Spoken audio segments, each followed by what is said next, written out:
Ada seorang nabi yang kaya, nabi kaya, namanya Nabi Ayub. Iblis kalau orang begini kan keki, ibadahnya rajin, kaya. Nih yang kayak begini susah digodain. Kalau ibadahnya rajin, miskin, kali bisa disogok. Sini imannya mantap, ibadahnya rajin, kaya, nabi lagi.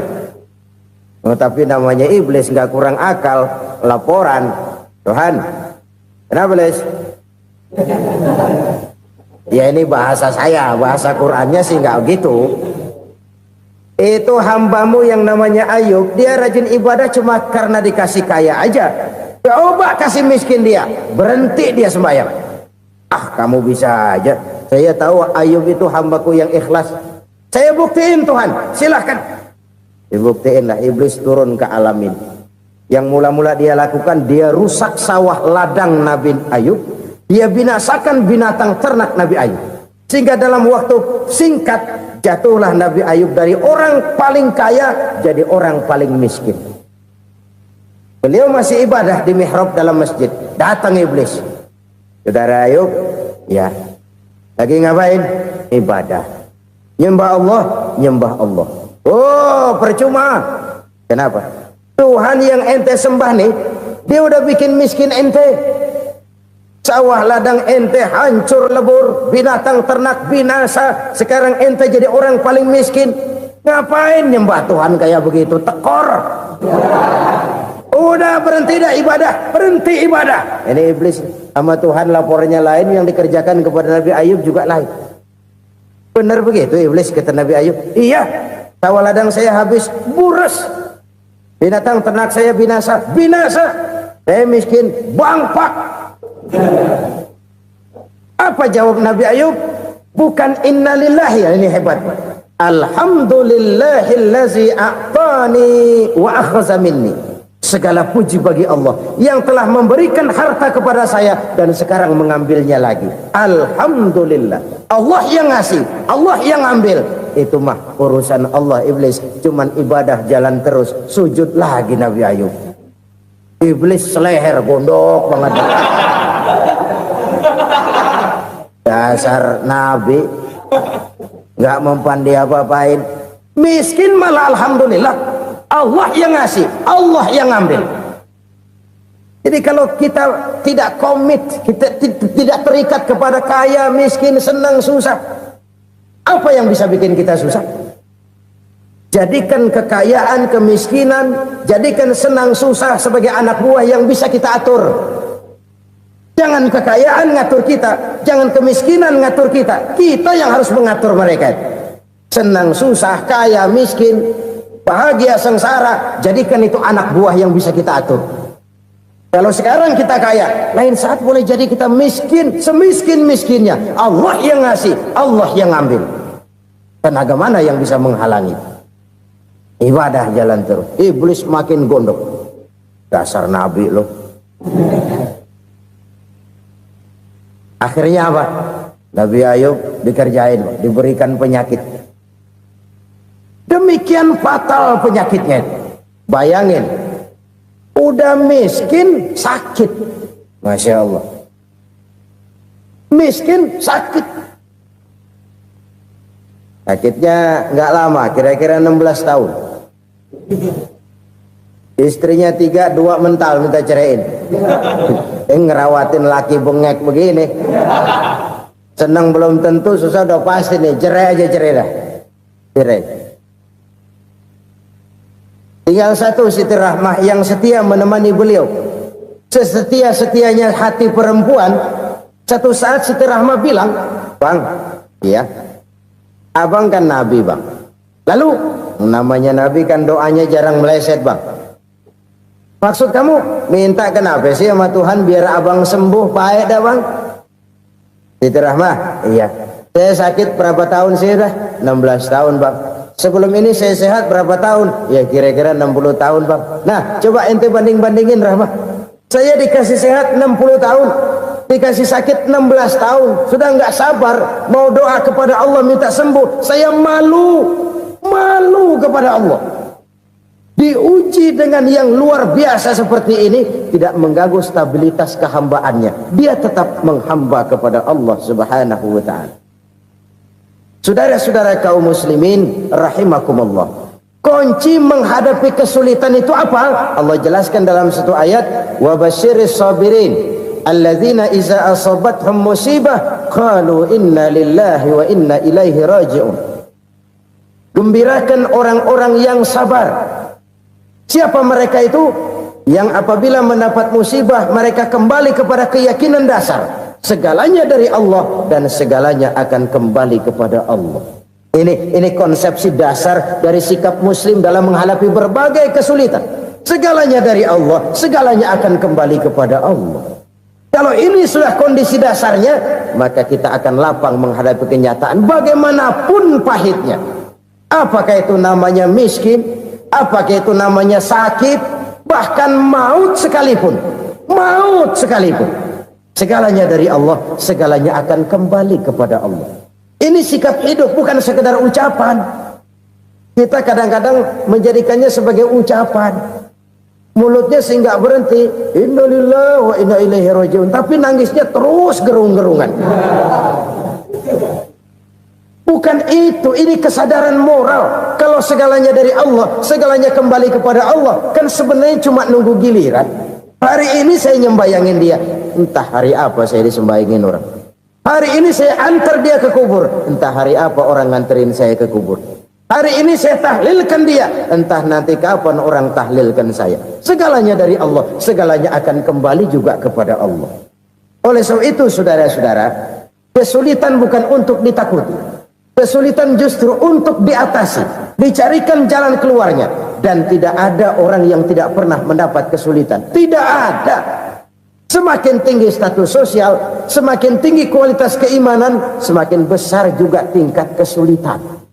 Hanya saja bagaimana cara kita mengatasinya. Dan Al-Quran menyatakan, inna ma'al usri yusra. Di balik kesulitan itu pasti ada kemudahan. Roda itu berputar.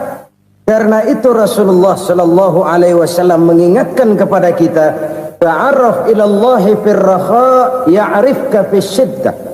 Ingatlah kepada Allah di waktu kamu senang, supaya Allah ingat kepada kamu di waktu kamu susah. Kalau waktu senang kita ingat kepada Allah, kita susah, Allah tidak akan meninggalkan kita. Tapi kalau waktu senang kita jauh dari Allah, sujud tidak sempat, dengan masjid jauh, ketika senang kita lupakan Allah. Nanti begitu kita susah, Allah lupakan kita. Dan itu menyakitkan.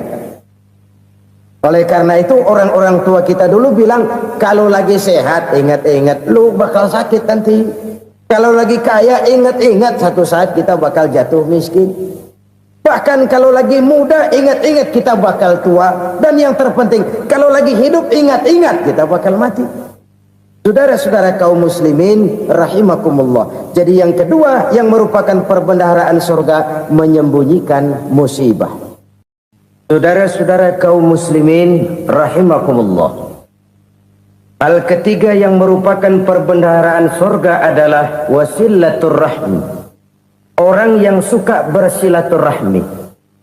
Sebagaimana yang kita maklum bahwa manusia adalah makhluk yang disebut zon politika. Makhluk sosial yang tidak mungkin hidup sendiri-sendiri. Betapa dan siapapun kita memerlukan orang lain.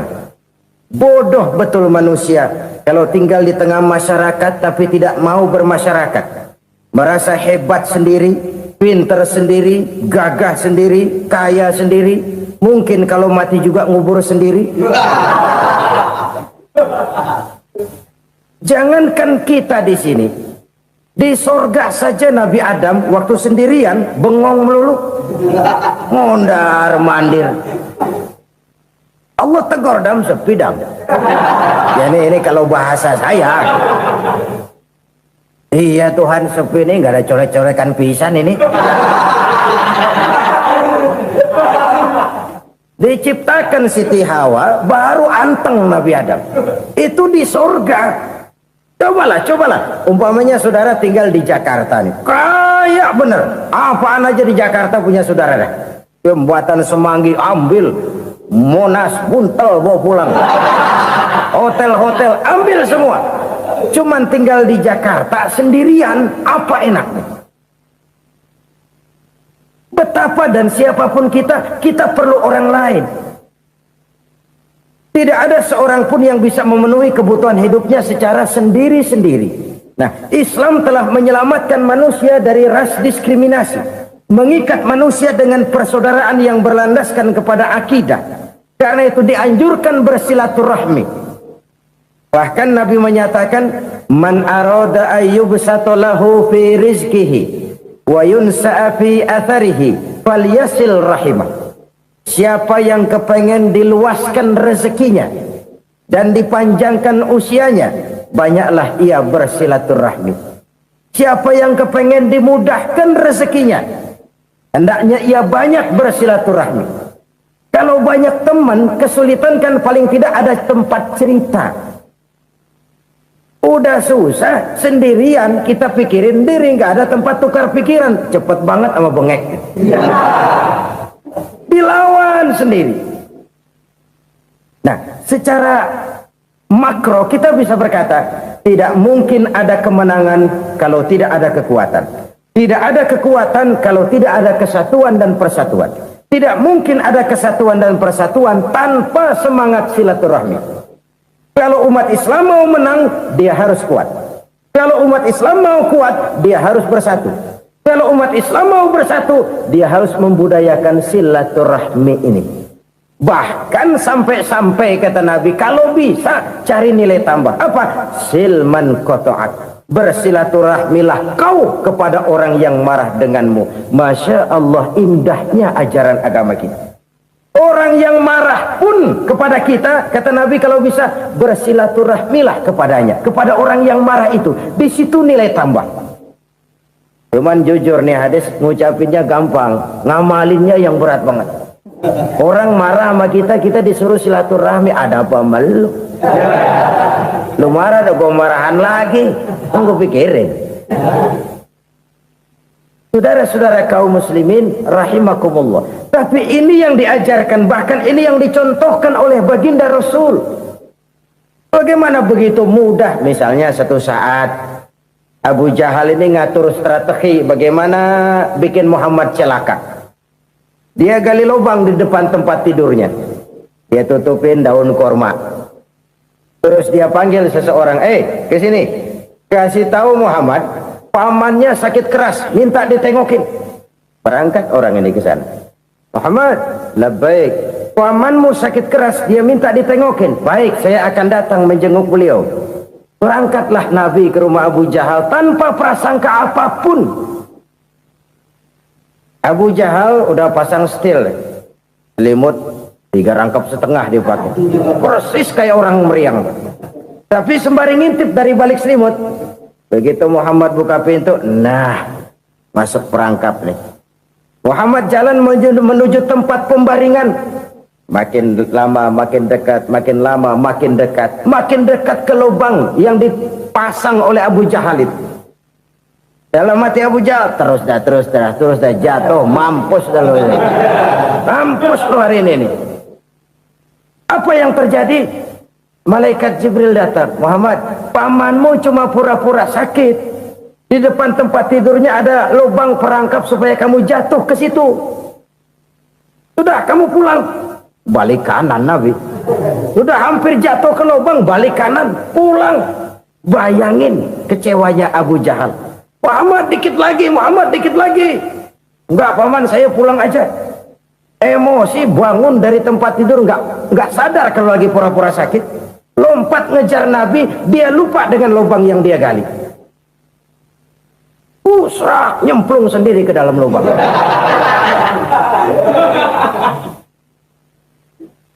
Nabi terus berlalu.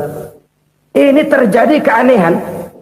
Jatuh ke lubang yang dia gali itu sebenarnya nggak terlalu dalam ya, antara 3-4 meteran lah.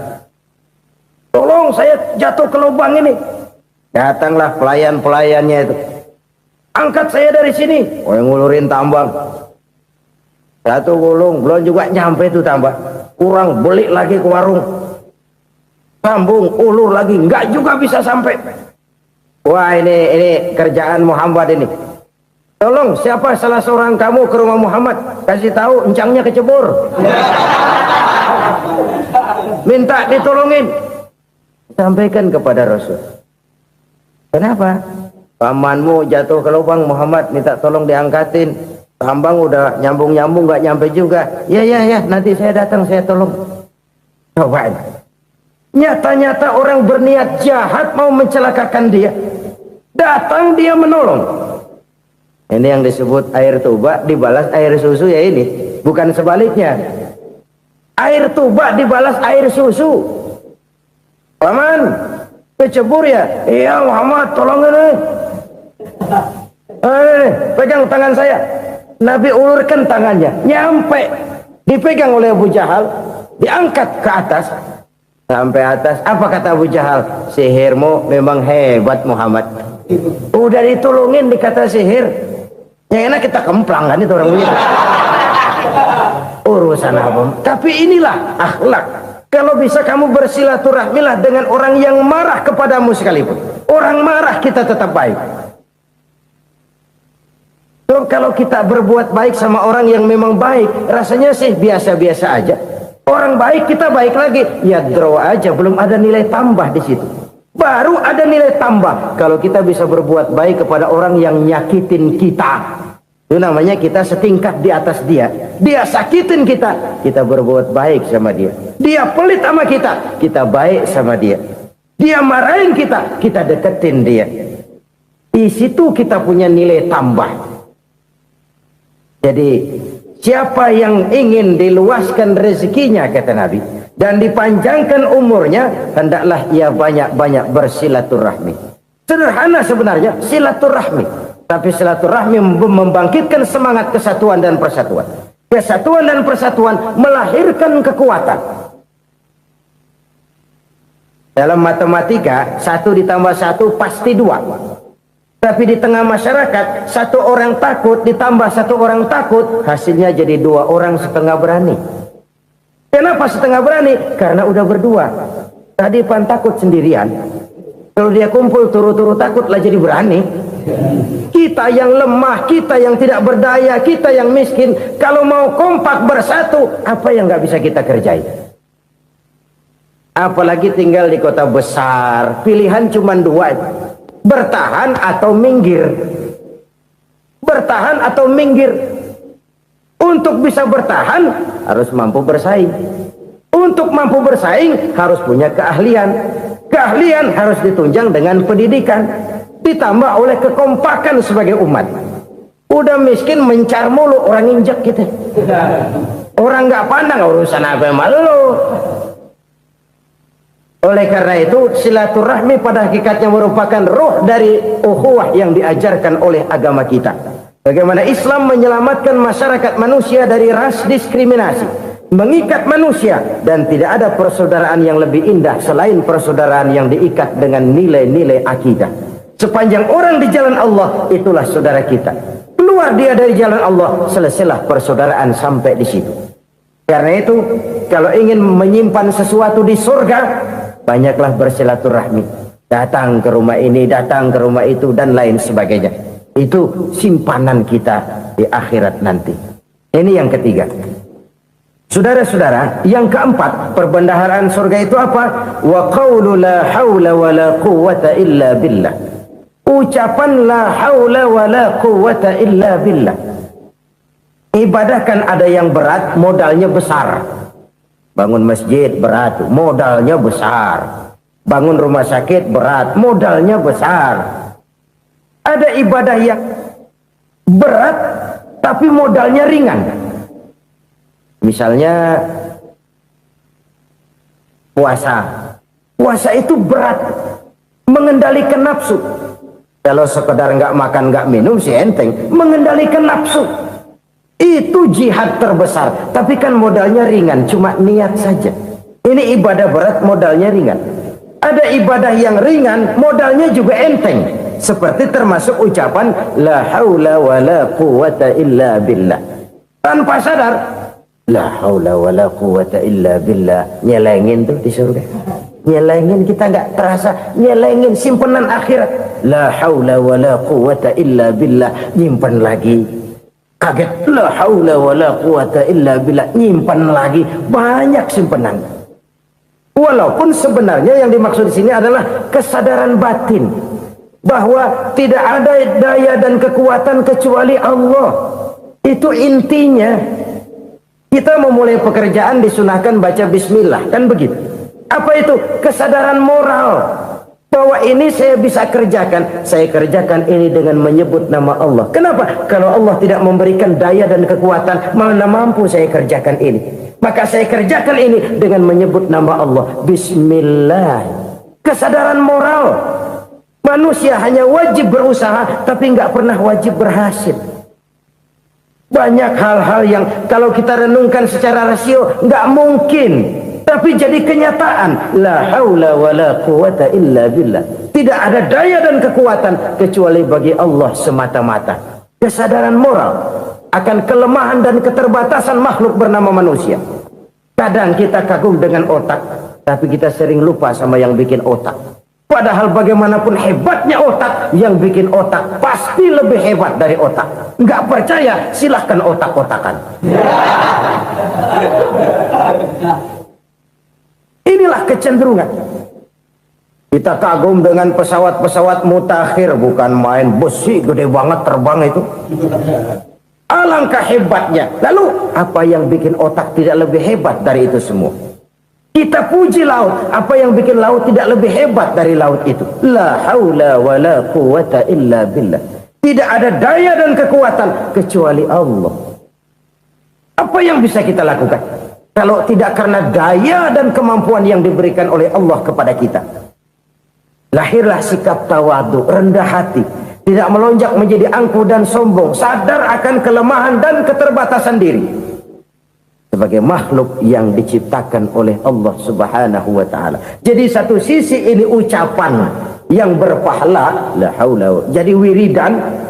Pada sisi lain ini kesadaran moral, sikap mental, kesadaran batin bahwa yang punya daya dan kekuatan itu cuma Allah. Kita nggak pantas untuk sombong, sebab sombong itu pakaiannya Allah. Kita nggak sedang pakai pakaian Allah, kegedean. Dan makin kita renungi, makin terbentur. Apa sih yang bisa kita sombongin? Kita mau sombong apa? Kaya, pintar, itu kan semua relatif. Di atas langit masih ada langit lagi. Jadi oleh karenanya, marilah kita menyadari, manusia hanya wajib berusaha, tapi tidak pernah wajib berhasil. Yang berusaha saja tidak wajib berhasil, apalagi yang tidak berusaha. Islam bukan agama orang pemalas yang selesai sholat lalu ngelohom, nggelenggem ayem-ayem. Tapi Islam bukan agama orang sombong yang setelah berusaha lalu tidak memerlukan Allah. Kita bisa saja bikin proyeksi, tahun sekian kita bakal panen besar menurut perhitungan otak. Tapi ada kejadian lain. Apa? Tikus ngambek. Habis itu dimakanin tikus, panen gagal. Proyeksi rasional gagal oleh tikus-tikus yang ngambek itu. Bisa saja terjadi. Tahun depan kita panen besar, urung. Kenapa? Musim panas panjang. Dan sekarang ini koran-koran bikin berita musim mengalami penyelewengan. Bukan cuma manusia yang nyeleweng sekarang. Musim pakai nyeleweng. Mestinya kan musim hujan udah selesai, masih hujan-hujan juga. Musim. Nah sekarang kita boleh bikin proyeksi, kita bakal panen besar. Tahu-tahu musim panas panjang, sawah retak, air kering. Cari teknokrat yang paling botak, suruh pendekin tuh musim panas. La haula wala quwata illa billah. Inilah kesadaran moral. Saudara, saya teringat satu saat ada seorang konglomerat. Umurnya ya kira-kira 70-an. Satu saat dia ditanya oleh wartawan, "Pak, umur Bapak berapa sih?" "Ya, paling 10 tahun." 10 tahun? 10 tahun? Anak Bapak berapa orang? Aduh. Satu saja? Satu. Harta bapak berapa? Ya paling-paling bangsa 7 juta kali. 7 juta? Iya. Pak, kenapa bapak bohongi saya? Bapak punya buku biografi.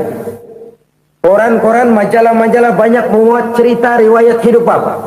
Saya tahu umur bapak 70. Kenapa bilang cuma 7 tahun? Saya tahu anak bapak 8. Kenapa cuma bilang 1? Saya tahu harta bapak miliaran, mungkin triliunan. Pabrik di mana-mana, bank di mana-mana. Kenapa bilang uang bapak cuma 7 juta? Nah, kata si konglomerat tadi, kamu benar nak, kamu benar. Umur saya kalau jumlahnya memang 70 nak. Cuman ingat-ingat saya, baru 7 tahun terakhir ini saya sujud. Baru 7 tahun terakhir ini saya berusaha dekat dengan Allah. Saya laksanakan perintahnya, saya jauhi larangannya. 7 tahun inilah rasanya yang ada nilainya di hadapan Allah. Yang 63 tahun matong, kelabu, kelem umur gue. Habis untuk maksiat, untuk munkarat. Maka ketika ditanya tadi, umur saya 7 tahun itu. Oh begitu Pak. Oh iya. Lalu anak Pak. Anak bapak kan 8. Kenapa bilang cuma 1? Nah, kalau jumlah hitungannya memang anak saya 8. Tapi dari 8 orang ini rasanya cuma 1 nih yang bakal jadi buah hati, belahan jantung, pelanjut cerita, penerus sejarah, bakal jadi anak soleh yang akan mendoakan saya. Cuma 1 rasanya anak saya ini yang bakal jadi buah hati saya, besar-besaran saya, yang akan mendoakan di kubur saya, yang akan mendoakan di akhirat saya. Yang 7 orang mana? Masya Allah, yang atu tenggeng, yang atu nyekek botol ngolo, yang atu nggak karu-karuan. Makanya saya bilang 1 anak saya yang akan bisa mendoakan saya. Oh begitu Pak. Iya. Nah harta Pak, harta bapak kan triliunan. Pabrik bapak di mana-mana. Uang bapak hampir di tiap bank-bank besar. Kenapa bilang cuma 7 juta? Betul kau nak. Harta saya kalau jumlahnya memang miliaran, triliunan mungkin. Tapi yang saya ingat baru 7 juta tuh yang saya belanjakan di jalan Allah. Saya nyumbang masjid, saya santuni yatim piatu, saya bantu pembangunan pesantren, saya bantu pembangunan rumah sakit Islam. Itu yang akan saya bawa pulang ke akhirat, yang 7 juta itu.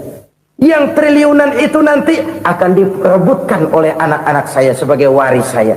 Jadi harta saya 7 juta itu yang bakal nemenin saya di akhirat, yang akan saya bawa pulang jadi teman saya. Saudara-saudara kaum muslimin, jangan-jangan orang tua itu adalah kita-kita ini. Jangan-jangan kita-kita ini adalah orang tua itu. Jangan-jangan itu potret dari diri kita masing-masing. Dari sekian umur yang diberikan Allah, berapa tahun yang ada nilainya di hadapan Allah? Dari sekian anak-anak yang merupakan amanah, berapa yang akan mendoakan kita sebagai orang tuanya menjadi anak soleh? Dari sekian banyak harta yang diberikan Allah, berapa yang akan kita bawa pulang menghadapnya nanti, yang kita belanjakan di jalan Allah? Ini sebuah potret kehidupan.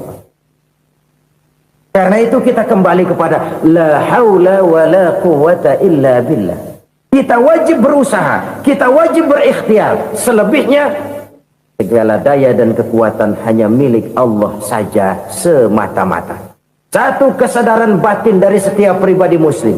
Setelah ia berusaha dan berikhtiar, ia menyerahkannya kepada Allah Subhanahu wa ta'ala. Jadi satu sisi ini merupakan wiridan ucapan yang mengandung pahala, pada sisi lain ini merupakan sikap batin dari seorang muslim di dalam ia menghadapi realitas kehidupan ini. Saudara-saudara kaum muslimin rahimakumullah, kalau ini kita jadikan satu basis kehidupan, maka ini akan menyelamatkan manusia dari kemungkinan tergelincir menjadi orang yang lupa diri dan lupa darat. Sebab itu Imamul Ghazali berpesan, jadidis safinah fa innal bahra amiq wa khuziz zad fa inna safara ba'id wa khaffifil hamla fa innal hamla sadid. Perbarui selalu kapalmu karena lautan sangat dalam. Bawa bekal yang banyak karena perjalanan ini sangat jauh. Ringankan beban karena kebanyakan beban akan menyakitkan. Alangkah indah kalimat ini, Alangkah dalam makna yang terkandung di sana. Perbarui selalu kapalmu karena lautan sangat dalam. Apa artinya ini? Jaga mentalmu baik-baik. Pelihara imanmu baik-baik karena hidup penuh cobaan seperti lautan. Kita kalau berlayar di lautan kan kadang-kadang tenang, angin bertiup sepoi-sepoi basah. Jika malam datang, bintang gemintang bertabur menghias cakrawala. Rembulan memantulkan sinarnya dengan indah. Dalam keadaan begitu berlayar enak. Tapi lain saat ombak menggunung, halilintar menyambar, angin topan bertiup. Berapa banyak sudah saudara-saudara kita yang tenggelam di lautan dunia tanpa sadar bahwa dia belum sampai kepada pantai yang akan dituju. Berapa banyak sudah saudara-saudara kita yang tenggelam di lautan dunia ini tanpa sempat bangkit lagi. Dia menyangka sudah sampai kepada tujuannya. Hati-hati kapal jangan sampai bocor karena lautan sangat dalam. Iman ini jaga baik-baik karena hidup penuh dengan ujian. Wa khuzizat fa inna safara ba'id. Bawa bekal yang banyak karena perjalanan sangat jauh. Saudara mau ke Bandung, bawa duit. Saudara mau ke Surabaya, banyakan lagi duitnya. Saudara mau ke Mekah, gepokan, iketan tuh duit, nggak lembaran lagi. Makin jauh perjalanan, makin banyak bekal yang harus kita bawa. Kalau saudara dari Jakarta mau ke Surabaya, kagak bawa duit berangkat juga, itu sih bukan berani namanya, nekat. Sampai Surabaya belum tentu, sengsara di jalan udah pasti. Kenapa? Nggak bawa bekal berangkat. Sama juga kita nih, misalnya belum sempat sembahyang, mati. Waduh, berani banget orang. Belum punya bekal, mati. Sengsara di jalan. Atau bekal tidak cukup. Dari Jakarta saudara mau ke Surabaya, bawa duit 500 perak. Paling jauh Cikampek nyampenya itu. Paling jauh itu. Antara jauhnya perjalanan dengan bekal yang saudara bawa tidak seimbang. Hidup ini perjalanan panjang, a walking tour. Dimulai dari alam arwah, sebelum jasad diciptakan, roh diciptakan lebih dulu. Dari situ pindah ke alam rahim, dari alam rahim pindah ke alam dunia, dari alam dunia pindah ke alam barzah, baru menuju akhirat. Satu perjalanan panjang. Kalau bekal tidak bawa, sengsara di jalan. Bawa bekal yang banyak karena perjalanan ini sangat jauh. Wa khaffifil hamla, ringankan beban karena beban itu cuma akan menyulitkan. Kalau bekal itu sih keperluan, tapi beban nggak kita perluin, cuma ngeberat-beratin. Apa ini beban? Dosa, kecurangan, kebatilan, kesoliman, ketidakadilan, kesewenang-wenangan. Itu akan jadi beban kita di akhirat. Alangkah celakanya, perjalanan panjang, bekal tidak bawa, beban kelewat banyak, alamat sengsara di jalan. Pahala tidak ada, dosa berlipat ganda. Na'udzubillah, summa na'udzubillah. Kalau kita rangkum nasihat Al-Ghazali dengan kisah si konglomerat tadi, kita akan mengambil kesimpulan. Pertama, bekal terbaik dalam menghadapi gejolak kehidupan ini tidak lain adalah iman. Yang kedua, pahala dan dosa. Dua hal kontroversial. Pahala adalah bekal, dosa adalah beban. Tapi kita sekarang kan tidak begitu terangsang kepada yang abstrak. Orang berlomba mencari yang konkret-konkret saja, yang real. Kalau memang dosa, benjol dong, kira-kira begitu. Kira-kira begitu. Persis orang Yahudi dulu. Orang Yahudi itu kan pernah minta kepada Nabi Musa, Ya Musa, lan nu'mina laka hatta narallaha jahrah. Musa, kami nggak bakal mau beriman kepada Allah kalau belum kami lihat Allah ada nongkrong di depan kami. Sesuatu yang bisa membawa manfaat baik untuk dirinya, untuk anak cucunya, maupun untuk keluarganya, untuk masa kini dan masa depannya. Kadang simpanan itu berbentuk uang, kadang berupa tanah, lain saat berbentuk pabrik, dan lain sebagainya. sementara masa depan yang paling pasti adalah akhirat. Jika untuk masa depan dunia kita rela memeras keringat, membanting tulang, pergi pagi dan pulang petang, menyimpan uang, menyimpan tanah, menyimpan pabrik, pernahkah kita merenung jika satu saat kiamat datang, kita dibangkitkan dari kubur masing-masing, berdiri di padang mahsyar untuk mempertanggungjawabkan seluruh kegiatan hidup kita di dunia ini, lalu kita akan menuju ke alam akhirat. Sudahkah kita mempunyai simpanan untuk akhirat kita?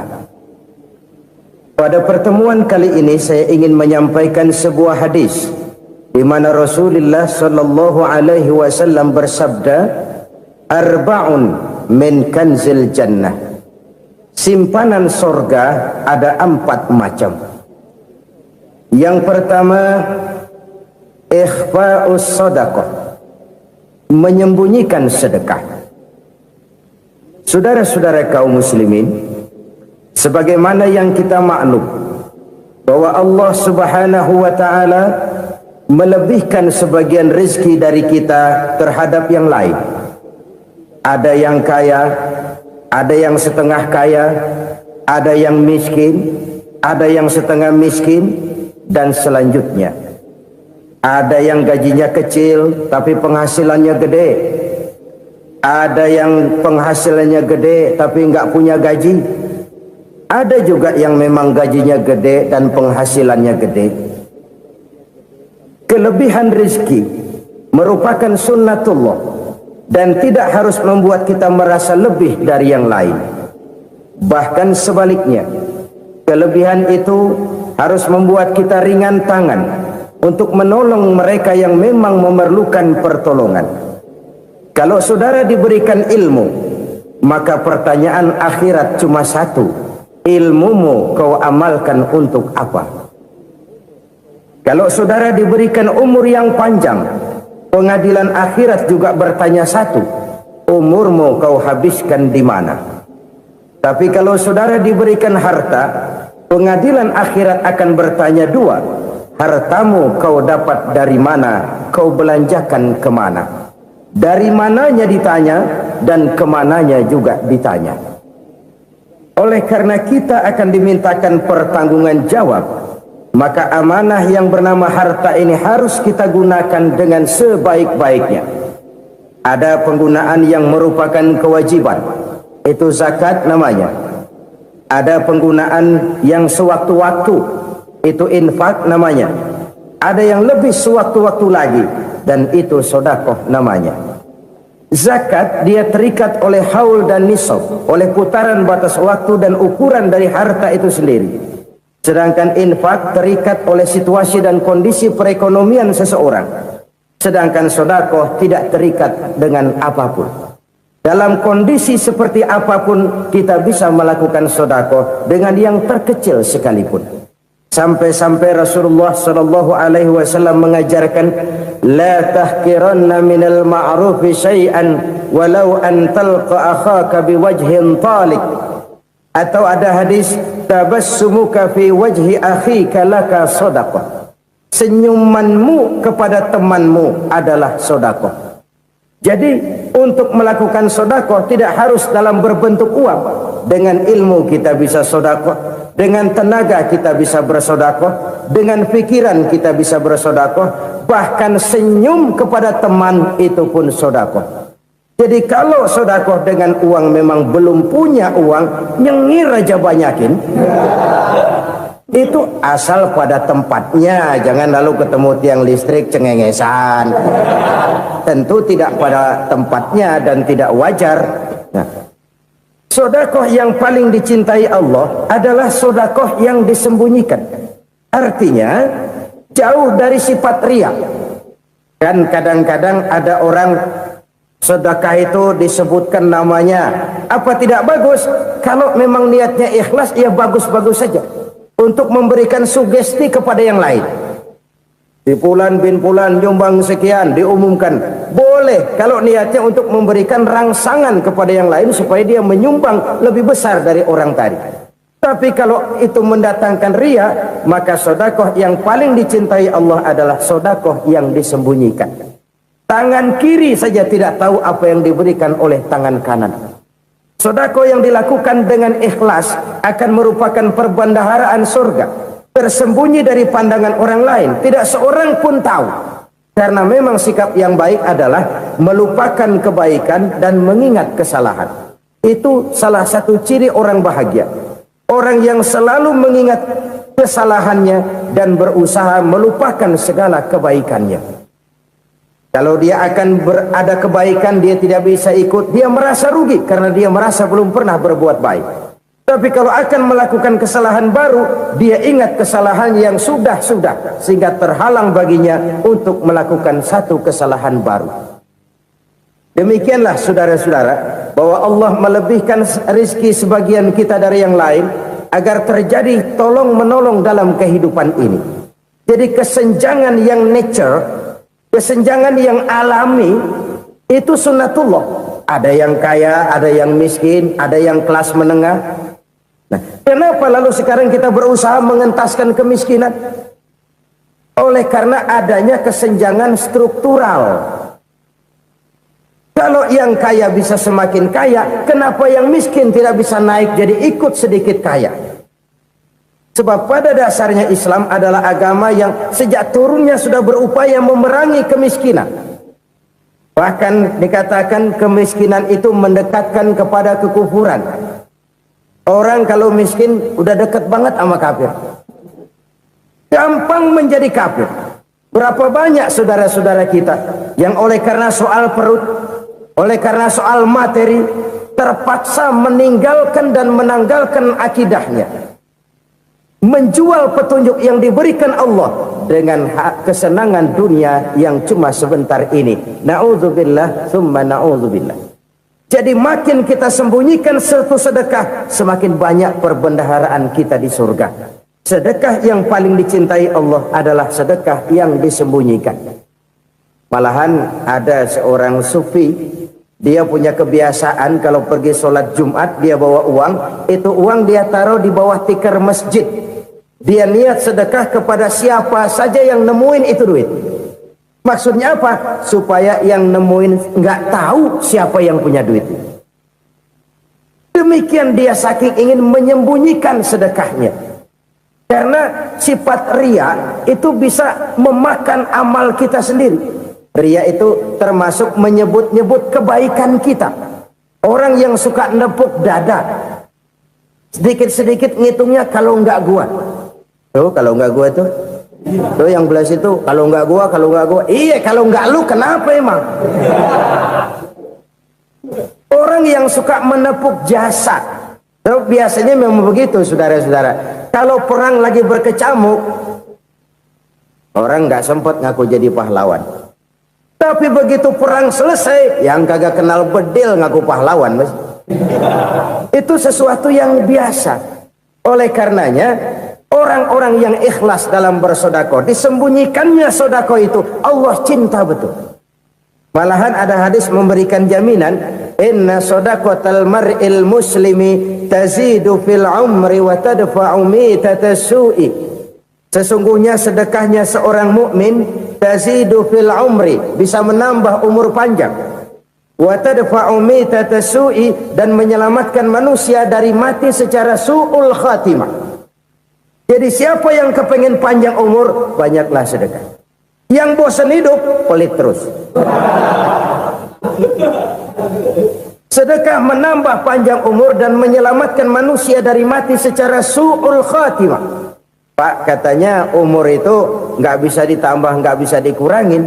Kapan? Kalau ajal sudah datang. Wa idza jaa ajaluhum la yastakhiruna sa'atan wa la yastaqdimun. Kalau ajal datang tidak bisa dimajukan, tidak bisa dimundurkan. Itu kalau ajal sudah datang. Tidak bisa lagi umur ditambah dikurangi, sudah datang. Tapi kalau belum datang, itu kan haknya Allah. Mau ditambah, mau dikurangi, hak prerogatif Allah. Sebagai pencipta manusia, Allah maha kuasa dan maha mampu. Sedekah ini menambah panjang umur dan menyelamatkan manusia dari mati secara su'ul khatimah. Tuh, orang mati kan sama ya kondisinya, mati nggak nafas, tapi hakikat mati kan lain-lain. Ada yang mati itu husnul khatimah, baik akhirnya. Misalnya lagi ngaji mati, lagi sholat mati, lagi sedekah mati. Ini yang dinamakan dengan husnul khatimah, baik di akhirnya. Sebaliknya ada yang su'ul khatimah, jelek di akhirnya. Ini yang jadi catatan akhir. Lagi nyekek botol, mampus. Lagi banting kartu, modar. Su'ul khatimah, jelek pada akhirnya. Sedekah menyelamatkan manusia dari mati secara su'ul khatimah. Dan kita semua kepengen mendapat husnul khatimah, jauh dari su'ul khatimah. Oleh sebab itu yang bisa menyelamatkan kita dari penyakit itu antara lain adalah sedekah yang disembunyikan, yang dikerjakan dengan ikhlas karena Allah, tidak karena kepengen dipuji orang, tidak karena ingin dikatakan orang pemurah. Sebab orang dermawan itu orang yang memberi tanpa harus diminta. Kalau masih harus diminta, ya belum dermawan namanya, masih harus diminta. Kalau nggak diminta ya tulus, lolos, polos. Saudara-saudara kaum muslimin rahimakumullah, harta adalah amanat dan akan kita pertanggungjawabkan. Allah melebihkan rizki sebagian kita dari yang lain agar kita saling tolong menolong, bantu membantu. Nabi janjikan siapa yang meringankan beban saudaranya muslim di dunia, Allah akan meringankan bebannya di akhirat nanti. Sebuah jaminan dari baginda Nabi. Si orang yang kita bantu barangkali tidak bisa membalas, Allah yang akan membalas lewat jalan lain yang tidak pernah kita sangka-sangka. Ada orang tanya, Pak, ini ada orang nyumbang masjid sambil marah-marah, gimana? Saya bilang sumbangannya aja ambil, marahnya jangan. Marahnya jangan diambil, itu urusan dia. Saudara-saudara kaum muslimin rahimakumullah, umat Islam ini kan umat yang punya potensi besar. Kadang kita merenung, kenapa kadang-kadang pembangunan masjid kok lambat sekali? Kalau hotel hari ini peletakan pertama, bulan depan peresmian. Supermarket hari ini peletakan batu pertama, minggu depan peresmian. Tapi kalau sudah yang namanya masjid, kadang-kadang peletakan batu pertama sekaligus jadi batu terakhir. 3 tahun, 4 tahun, campur nebar jalak di jalanan, duit dijaring kayak ikan sepat. Apa tidak ada orang Islam yang kaya? Banyak. Apa tidak ada pengusaha muslim yang jadi konglomerat? Ada. Lalu yang belum banyak itu yang komit terhadap nilai-nilai agamanya. Akhirnya kita jatuh jadi umat yang lemah. Belum ada pengusaha konglomerat muslim buka pabrik super mie cap beduk misalnya umpamanya atau pabrik kecap cap sorban supaya identitas keislamannya sedikit kelihatan. Kita jatuh jadi umat yang lemah karena potensi tidak terinventarisir dengan baik. Kita ini ibarat kompor yang cuma matengin nasi orang lain. Potensi kita dimanfaatkan oleh orang lain. Ukhuwah Islamiyah kita baru terbatas kepada silaturahmi. Ukhuwah di bidang ekonomi kita lemah. Ukhuwah di bidang kebudayaan kita lemah. Apalagi ukhuwah di bidang politik kita lebih rapuh lagi. Padahal ukhuwah itu adalah totalitas kehidupan manusia, menyangkut ipolek sosbud. Memerlukan nilai-nilai ukhuwah. Jadi oleh karena itu mari kita menyadari di dalam harta kita, walaupun kita yang cari pergi pagi pulang sore peras keringat banting tulang, di sana ada harta anak yatim, di sana ada hak masjid, di sana ada hak pesantren, di sana ada hak jihad. Berbahagialah seseorang apabila dia oleh Allah dijadikan keran itu menyimpan air, tapi tidak untuk dirinya, tapi disalurkannya kepada mereka yang memang memerlukannya. Saudara-saudara kaum muslimin rahimakumullah, ini yang pertama. Jadi perbendaharaan surga adalah menyembunyikan sedekah. Orang lain nggak tahu, kita pun nggak pernah ngitung-ngitung. Kita anggap lewat begitu saja, padahal itu deposit akhirat. Satu. Yang kedua, perbendaharaan surga itu apa? Wa kitmanul musibah, menyembunyikan kesulitan. Kadang orang takut menghadapi kesulitan, tapi makin kita merenung, hidup ini kan sebenarnya urusan. Takut sama urusan, ya jangan hidup. Tandanya orang hidup itu kalau punya urusan. Urusan melupakan problem, problem sering menimbulkan kesulitan. Kesulitan bukan untuk ditakuti, tapi untuk diatasi dan dicarikan jalan keluarnya. Siapa sih orangnya yang nggak pernah sulit-sulit? Makin tinggi status sosialnya, makin gede urusannya. Makin tinggi kualitas imannya, makin berat tingkat kesulitannya. Cuma memang yang namanya enak itu seperti pelangi. Biang lala itu nggak pernah di atas kepala kita, di atas kepala orang melulu. Lo sih enak lo, kata kita. Dia juga bilang yang enak kan lo. Pelangi itu nggak pernah di atas kepala kita. Kata tukang beca, aduh enak ya naik Mercy. Kata tukang beca, apa yang di dalam mobil Mercy? Aduh enak bener tukang beca, di jok ngeringkuk ngorok pules bener. Saya kamar pakai AC sejuk, tempat tidur sutra empuk, alga spring bed, gula kulik nggak bisa pules kalau belum minum Valium, belum tidur. Enak bener tukang beca, di jok ngorok nggak tahu wetan kulon. Si tukang beca bilang yang di Mercy enak, yang di Mercy bilang tukang beca enak. Inilah enak, nggak pernah di atas kepala kita, di atas kepala orang lain melulu enak itu. Nah, saudara-saudara, yang merupakan perbendaharaan surga itu orang yang bisa menyembunyikan kesulitan, baik pribadi ataupun rumah tangga. Nih terutama rumah tangga yang jadi soalnya. Kadang-kadang kita ini kalau senang, sebaliknya kalau senang kita diam, kalem aja, cuek. Banyak banget duit kita bawaan, diam aja udah. Malah ketemu orang takut. Tapi begitu susah, sekampung tahu. Padahal Nabi mengajarkan perbendaharaan surga itu menyembunyikan musibah, menyembunyikan kesulitan. Kalau enak, cerita sama orang-orang. Kalau nggak enak, rasain sendiri, tekan sendiri, atasin sendiri. Kita kan sebaliknya. Senang kita diam, asal lagi susah, paling tidak kita nyari teman buat cerita kesusahan. Siapa orangnya yang nggak pernah susah? Cuma soalnya bagaimana kita mengatasi kesusahan itu sendiri. Begitu juga misalnya kalau orang sudah berumah tangga, itu orang tuanya harus menjadi tempat dia cerita yang enak-enak saja. Yang nggak enak rasain berdua, selesaikan berdua, atasin berdua. Jangan dibalik. Asal senang diam, giliran susah saja. Maknya